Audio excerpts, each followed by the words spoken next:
Okay, should be live now, hopefully. Always never really know how these things are gonna go and if I'm actually connected or not. I know with my Study With Me streams on my other computer, sometimes like glitches out and the screen will freeze, and I'm not sure how to correct that with OBS. Pretty sure it's not my internet connection. My internet connection is pretty good. Don't really have any problems with uh, like streaming stuff. It usually plays fine. Um, since we got finally got fiber all the way out in the boondocks where I live, we got that maybe like two to 3 years ago. They finally ran fiber out here. It took them. It's like everyone's had fiber for like like 2 decades now, and we finally got it out in the boondocks where I live. But I am procrastinating against finishing my Japanese study. I still have probably about 2 hours of Japanese study left to do tonight. But tonight I have to stay up to like 3 or 4 a.m. and it's like 8 o'clock right now, so I have plenty of time to try to get that in, get my Japanese study done. So I got to get my 2 hours of like anime watching time, Japanese immersion, and recently I've been doing 3 anime episodes and 50 minutes on YouTube for like Japanese YouTube videos. That's what I've been doing so far this week, because this week I finally started getting active immersion in. Up until now, it's mostly just been with my Japanese study, just doing Anki, doing my flashcards, getting all that in. So yeah, been enjoying it. What have I been watching? I yesterday I finished Karakai Karakai Jozu no Takagi-san. Karakai Jozu no Takagi-san. Teasing Master Takagi. Um, I enjoyed it pretty well, quite a bit actually. It was a nice slice of life series. Was able to understand quite a bit in it. It's one of those series that, for Japanese learners, it's like up there, like top three for sure. That like everyone recommends as like a beginner Japanese learner. It's like watch this, watch Nagataro-san, watch Shirokuma Cafe, which there's probably no way I'm going to watch that. I'm going to try to reread the manga for that. I have the first two volumes. It's only 4 volumes, but even trying to get through like volume one is kind of painful because it's not very interesting. It's a pretty painful series to read, but it is a very easy series to read. So if you're just interested in knowing, like being able to comprehend, is like a very beginner Japanese learner. Shirokuma Cafe, you're going to be able to understand quite a bit of that, especially if you finish like the N5 deck. If you're around N5 level, you're going to be able to understand quite a bit of like Shirokuma Cafe. And I started this week. I'm rereading Yotsubato Volume One. I am should be finishing that tonight or tomorrow. I got to get my 30 minutes of Japanese time in tonight. I did not get 30 minutes of Japanese reading in yesterday, so tomorrow before work I'm going to try to make up for that, because on weekdays my current schedule is 2 hours active listening immersion and 30 minutes of Japanese reading on top of Anki time. So that's total around 4.5 to 5 hours of well, more like 4.5, I guess. It doesn't usually take 2 hours to finish my Anki reviews, but it is getting up there. It's definitely getting up there. It's definitely getting beyond like the hour-and-a-half mark, and I expect it to get a little more painful before it gets easier with my N4 reviews. But we're gonna try to persevere, and I should. Let me look at my calendar here. If I stay on my current schedule of like 20 new cards every day, um, I'll be finishing the N4 deck on October 15th, so that I'll be able to finish the deck and should be able to solidify like the vocab by December 2nd is when the N4 the JLPT tests are this year. So I'm looking forward to that. I have to take off from work for. I may not have to take off from work because it's Thanksgiving this year is when it's held. So I don't know. May not need to take off work, which would be good. needing to work as much as I can because I'm trying to save for a new Japan trip, trying to pay off some debt, trying to save for whenever I move to Japan. Even though that's still probably like 2.5, three, honestly, probably like 3 to 4 years away, unfortunately. Because even after I finish college and then university, I'm planning to probably work a normal job, get another full time job, and I'll probably grind that for like 6 months to a year and just save like everything from that.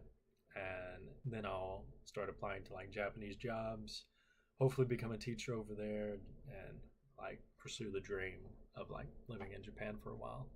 But I also need to start saving because whenever I transfer to university, I am planning to either do a semester or a full year um, in Japan as a transfer student, and that's probably going to be very expensive um, because I'm still going to have all my bills here back at home, and I'll also need like living money whenever I'm over there, and I'm not sure how much it costs to be a transfer student. Hopefully, I'd be able to. An experience I think would be fun to have would be getting a like a conveni job or working at a store. Doing that in Japan, like part time while I'm going to university in Japan, would be like pretty fun. I think that would be a pretty cool experience. Um, get that experience in before I like become a teacher over there, which that's the current goal. Get my foot in the door being a teacher, do a year or two over there, make sure I really want to live over there. Then probably sell off this stuff here, work on getting my cats brought over to Japan with me, work on getting some residences there. I might actually buy. I've been looking into it. I've been looking into it. It's probably a horrible idea, but I've been looking into buying like a couple of houses in Japan um, because you can buy them for like really cheap. The ones like outside of the cities, like you get outside of Tokyo and you can buy some like pretty decent houses for relatively cheap. And I'm not sure what the process to that is or how much you'd have to pay like annually, like land taxes if it's the same as here. So that's something I would need to look into. But all that's further down the road. We'll worry more about that whenever we get to that road. But I'm seriously considering buying like a couple of houses, like in Japan somewhere, a couple of them, and also going to probably because I want to live in Tokyo, I'll probably just do an apartment and rent there. But I think it would be cool to at least buy like one house over in Japan to have. Because if I can get something relatively close to Tokyo, I would probably leave my cats in that because a lot of apartments. Well, first thing with apartments in Tokyo, you have to have you have to find one that's gonna allow foreigners. They don't all allow foreigners. They're kind of xenophobic in a way. You're as a foreigner, you're not allowed to live wherever you want in Tokyo. Well, if you had enough money, I'm pretty sure you could. I'm pretty sure you could pay your way into whatever you wanted. But there's still a lot of apartments that won't allow most foreigners to rent from them. You also Another thing I would face is I need one that allows not only animals but allows cats. So even if you can find an apartment that allows foreigners and that will allow animals, a lot of them will not allow cats. And I have 4 cats, and I'm gonna need to bring them over there with me at some point. Though 2 of them is getting pretty old, so 2 of them might die off before I move over there full time. Um, I'm not sure about that. I'm enjoying my time that I have with them, but 2 of them are getting up there in age. But there's 2 of them for sure that I would probably need to house with me while I'm living in Japan. Well, once I move there. Um, but this will probably be like 8 to 9 years in the future before I decide permanently if I'm going to live there because I have 3 to 4 years left before I even really try to move over there full time. And then I'm going to spend a year or two living there before I decide that I want to sell my stuff here in the States and move there permanently. So, quite a bit of stuff to think about. But as far as like anime, getting away from like Japanese study and getting away from like life stuff, which another thing is like I've been buying cars here in the States. Uh, I'm planning to move to Japan in probably 3 to 5 years. 5 years maximum, 3 years like minimum. Because I still have like 3 years in university, but I'm planning to work a normal job after university. Also, because I'm probably going to do either a semester or a year in Japan, like university as a transfer student, that will probably push back the time from when I can graduate and when I will move there and start working in Japan.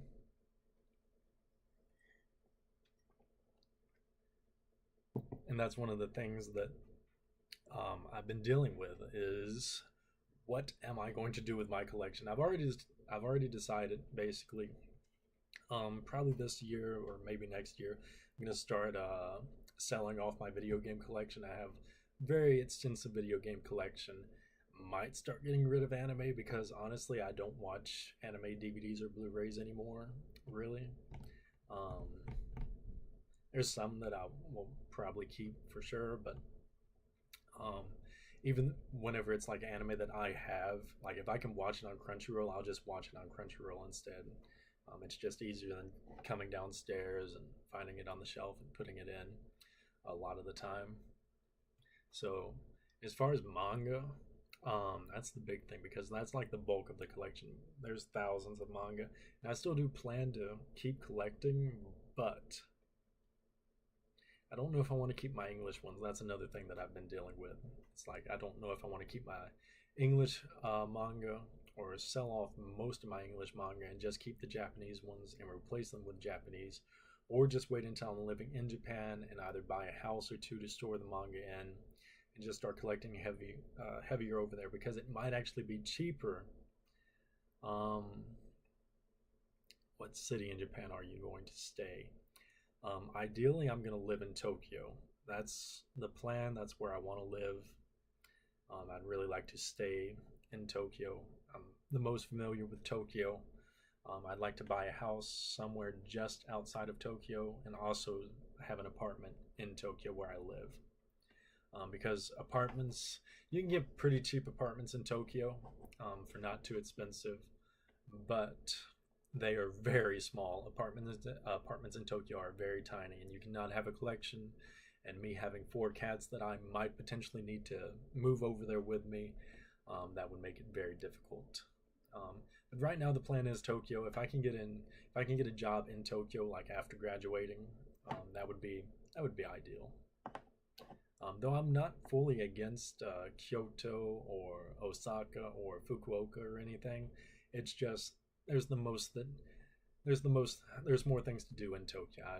I'd prefer to stay in Tokyo, and I know more people in Tokyo.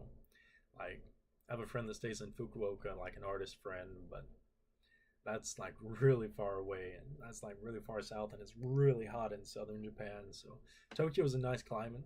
It even with all the typhoons, but you get typhoons everywhere. But the climate's comparable to where I live in the United States right now, as far as like the summers being around as hot as they are here, the winters around as cool as they are here. So Tokyo would be a pretty good climate for me to be in. Though next trip, well, maybe not next trip. I do want to try to do Hokkaido. I'm not going to live there, but I do want to go to Hokkaido sometime, possibly next year. Um, I'm planning my next Japan trip actually right now for uh, late December and into January of next year. I kind of want to spend New Year's in Japan. I want to get that experience in, and I also want to be in Japan in winter because that's the only season I haven't been in Japan in is in winter. So I want to stay for like 2 or 3 weeks, end of the year and into next year. That would be really fun, I think. Then the next trip would either probably be May or August of next year. Might shoot for August just for Kamiken, and it gives me like more time to save. Um, because I've already did 3 Japan trips in 9 months, and that's basically been very expensive to do. And this last trip destroyed what was remaining of my bank account, so I'm down like over 13 grand just on Japan trips in the last 9 months. And the next trip is going to be like 13 months, so like 4 Japan trips within 13 months, which is crazy. That's crazy expensive, and I definitely did not think it was going to be possible to do this many trips in such a short time, but somehow made it happen. And the winter one is probably going to happen unless something crazy comes up.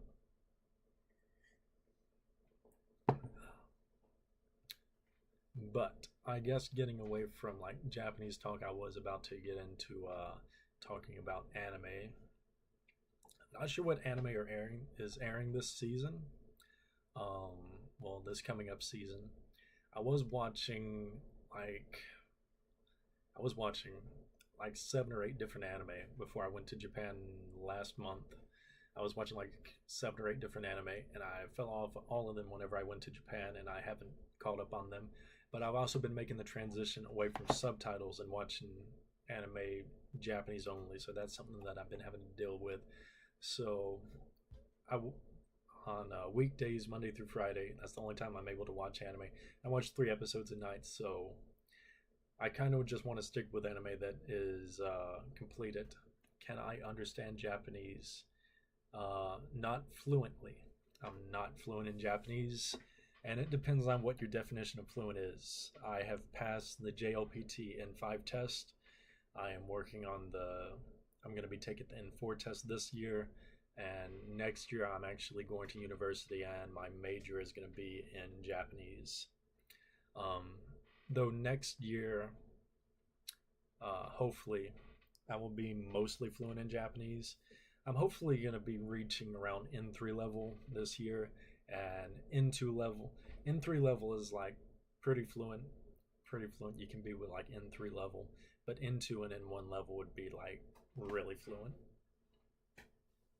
So, like, I know enough Japanese to talk with Japanese people. I don't understand everything they say, and I still have to use like Google Translate whenever we talk. But whenever I'm on dates with people in Japan and stuff, um, whenever I'm on dates with people in Japan, there's only been like 2 that I've went on dates with or hooked up with that was able to speak English. All the other ones have been Japanese only speakers. And there's been some times where it's like I'm talking to them and it's like I talk to them in Japanese and I think I'm saying one thing, um, but I'm actually saying another thing. So there's been some situations like that where it's the language barrier is definitely still there. Isn't it hard to learn? Yes, as a native English speaker, Japanese is one of the most difficult languages to learn. Um, but thankfully, I am an English speaker, and I did not have to learn English because English, if you're not a native English speaker and you try to learn English as an adult, English is one of the most difficult languages to learn, especially with like reading and writing. It's a very difficult language.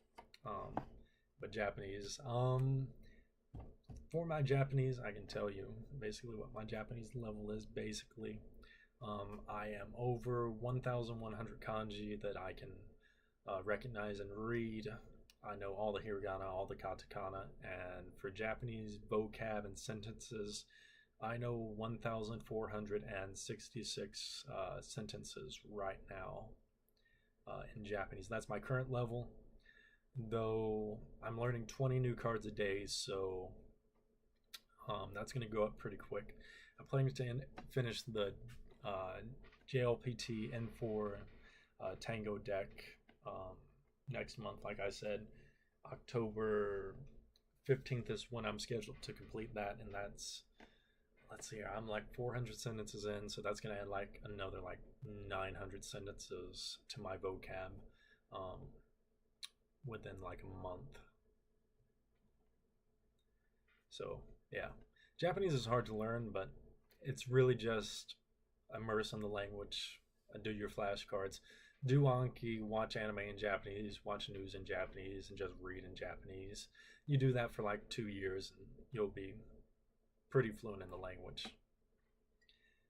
Unless you're like me and I've started and stopped learning like 3 times in the last 2 years. Just been really busy, and every time it's like I fall behind on my studying. For like I'll get behind, then I'll just restart from the beginning, and I've done that like 3 times. I'm on my third time. Yeah, I watch anime with no subtitles, but I do not understand everything. Um, and it also depends greatly on what you watch. Like if you watch Attack on Titan, Full Metal Alchemist, even like Gintama would be pretty hard. Uh, the more those are more advanced anime, but as far as like your slice of life, your rom coms, Kimi no Iromachi, what's some other ones? Hey, what's some other easy ones? Nisekoi. There's like Nisekoi, Kimi no Iromachi, Kanojo mo Kanojo. Basically, your slice of life anime, your shonen romance anime, those are like really easy to understand. And even at my current level, I understand quite a bit. Like I still don't understand everything. There's still words that they'll use that I don't understand, but there's quite a bit of it that I do understand. And even if you don't understand the word, you're able to pick it up through context and able to keep up and understand what they're saying, basically. Learning a language is very strange. It's very strange because whenever I first started learning Japanese, like whenever I learned like my first 300 to 500 like Japanese words, and I will watch like a Japanese anime because I didn't remove subtitles until this last week is whenever I removed like English subtitles. I watch stuff with like Japanese subtitles still. Like whenever I watch Japanese YouTube videos, I watch those with Japanese subtitles, and I'm able to understand quite a bit more than like raw Japanese with no subtitles in Japanese. Oh, but ideally, like really like English subtitles. Like I still watch anime on Crunchyroll, right? But I have the subtitles turned off. But if you even watching like Japanese anime with like English subtitles on Crunchyroll, the a lot of the times the subtitles are like really bad. I've noticed this. Not for all of them. All of them, like some of the anime's decent localization, um, but there's definitely a lot of times with whenever I was watching Hokkaido Girls. I can't believe how adorable Hokkaido Girls are. I believe that's the English name. The Japanese name is like I forget. It's like Dansaku or something, something, and then Kawaii something.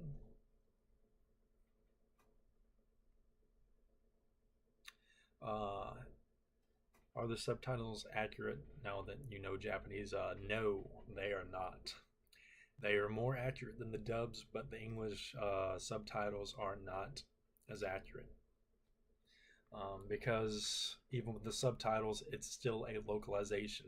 So they still change things. They input phrases and stuff that are not said in the Japanese version in order to try to make it more relatable to the English market. The only way to accurately and faithfully enjoy Japanese content is in Japanese, because there's localization. They don't do straight translation. There's localizers. They're not doing just a one-to-one translation, and even then it's very difficult to translate Japanese into English because there's concepts that do not translate. There's ways of thought in Japanese that do not translate to English, and there's ways of thinking in English that do not translate to Japanese. The way they speak, the way their mind works, the way they use language is vastly different than what it is in English. But yeah, the localization is still there even in subtitles. You're not getting a true representation of what the content is and what it is portraying and what they're saying. The biggest thing I see a lot is like slang and inserting of politics and stuff in like the English subtitles. It's not as bad as the dubs, but it's still there, unfortunately. They could do a better job with the localization. Ideally, I wouldn't want to see any localization, but for some reason, they still think localization needs to exist. They'll defend it to the death of them, but yeah, uh, they could do a better job for sure with like translating the stuff into English instead of inserting stuff and changing things. But unfortunately, like the companies, they don't want to fire the people because localizers for English manga, anime, subtitles, dubs, manga.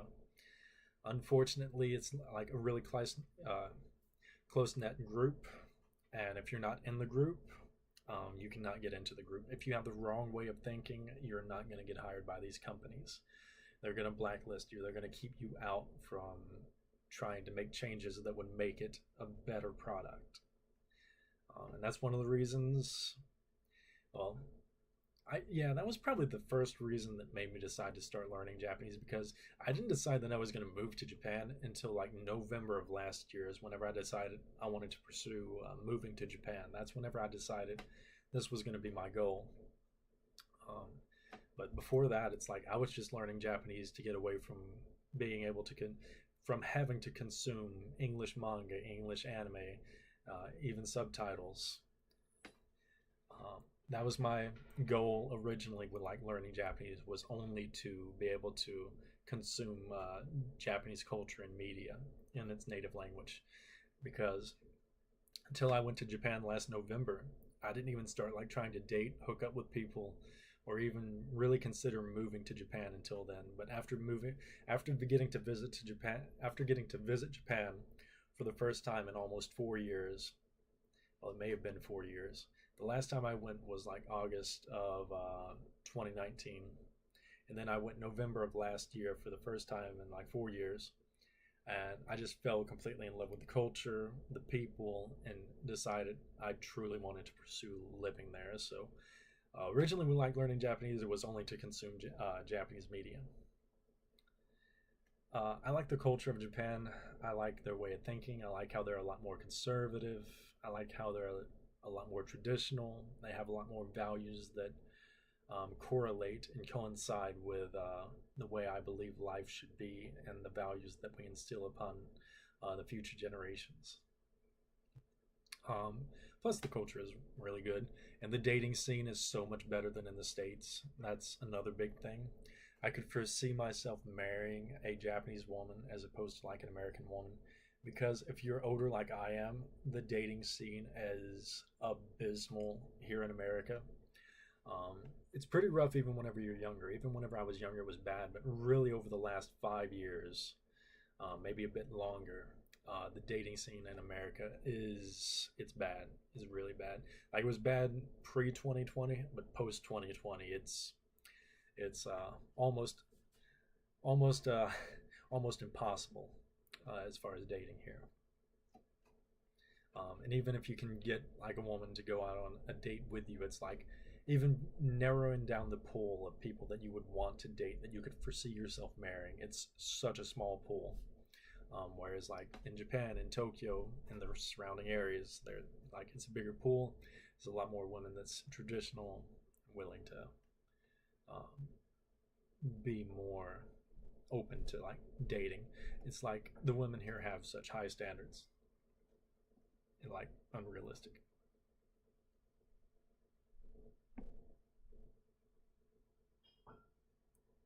That's just nothing. I'm supposed to have a package arrive. It's been like out on delivery for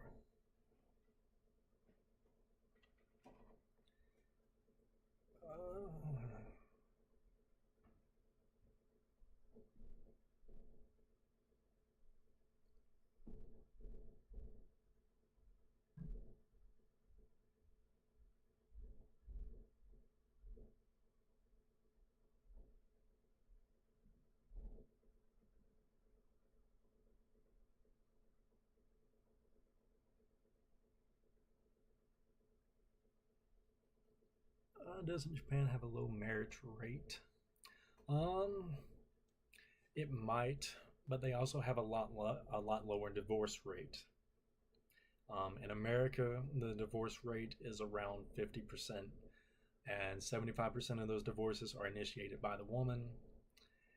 So, um, plus the divorce laws here are really bad and not in favor of the man. So I definitely wouldn't recommend getting married in the United States, because if a woman leaves, depending on the state, she's going to take half of your stuff and you're going to pay her alimony. A lot of times she gets the house, especially if you have kids.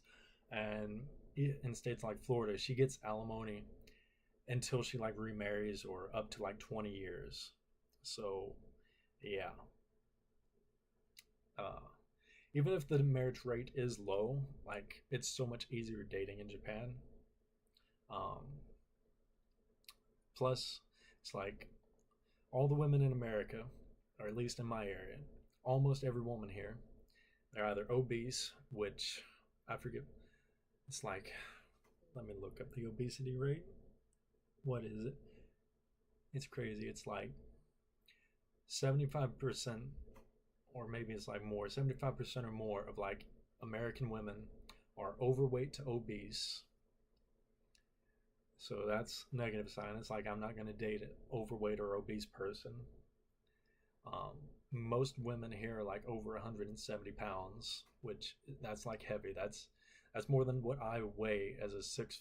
I'm over 6 foot, athletic, lean build American male, and 170 pounds. Like that's less than what I weigh.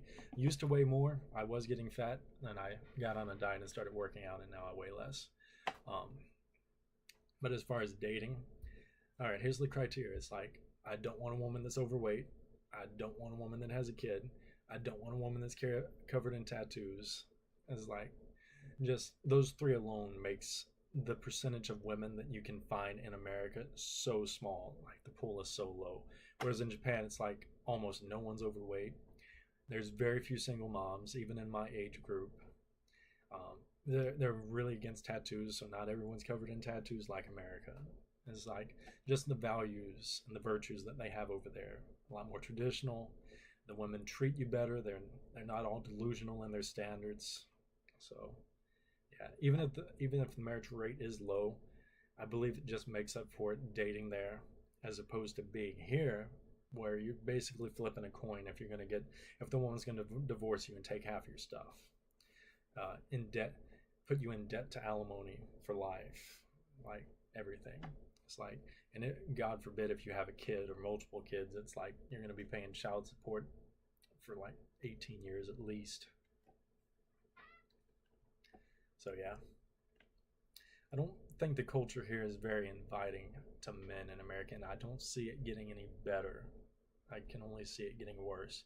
And honestly, Japan is also becoming more like left leaning and more liberal, and like more feminist, but it's not as bad as like South Korea or the United States, thankfully.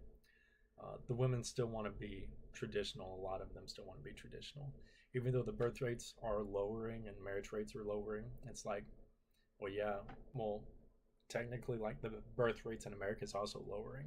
Like we're below replacement here in the United States right now. So if America continues on what it is right now, we're going to be just as bad as Japan is. Um, but personally, I believe it's unsustainable for like birth rates to forever increase indefinitely, which is what our systems are predicated upon right now.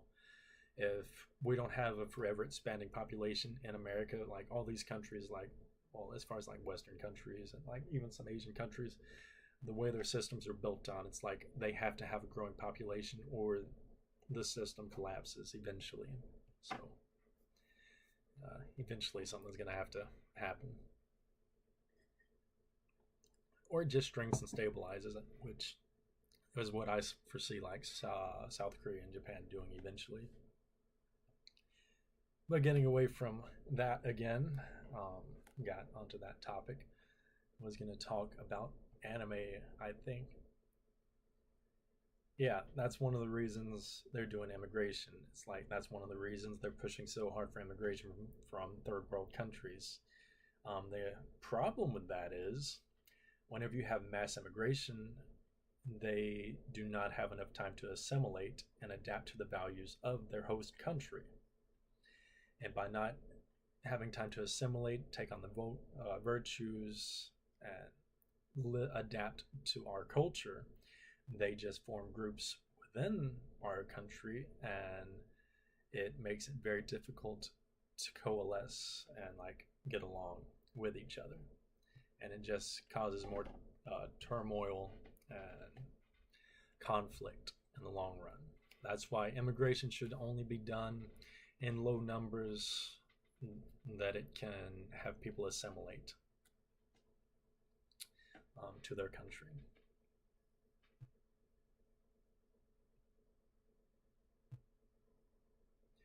Otherwise, the United States and Japan, if they start which they're supposed to be bringing in more immigration, unfortunately. But if the United States, the UK, Ireland, if all these like Western countries continue on their path, yeah, it's only going to get worse because in third world countries they're going to bring all their problems. They're not going to assimilate, and eventually these countries will become third world countries, and just as bad with crime and stuff that's been plaguing the third world countries. And eventually our systems will collapse because of it.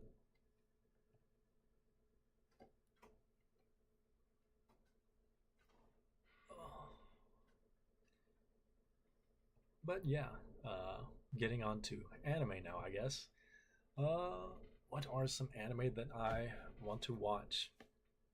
I I want to rewatch Demon Slayer. I'd really like to rewatch it, like raw, no subtitles.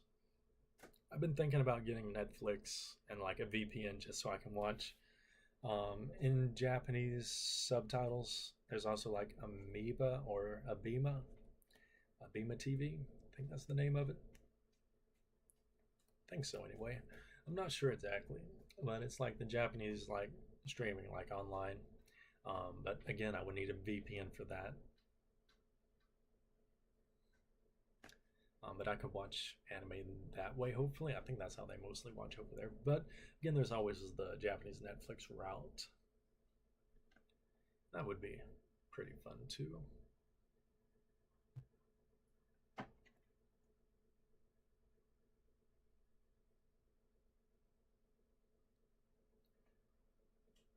Yeah, was supposed to have a package come in like the last 2 days. It said it's been out for delivery. I don't know what's going on with it, but it's going to be like probably the final package that I have for quite a while.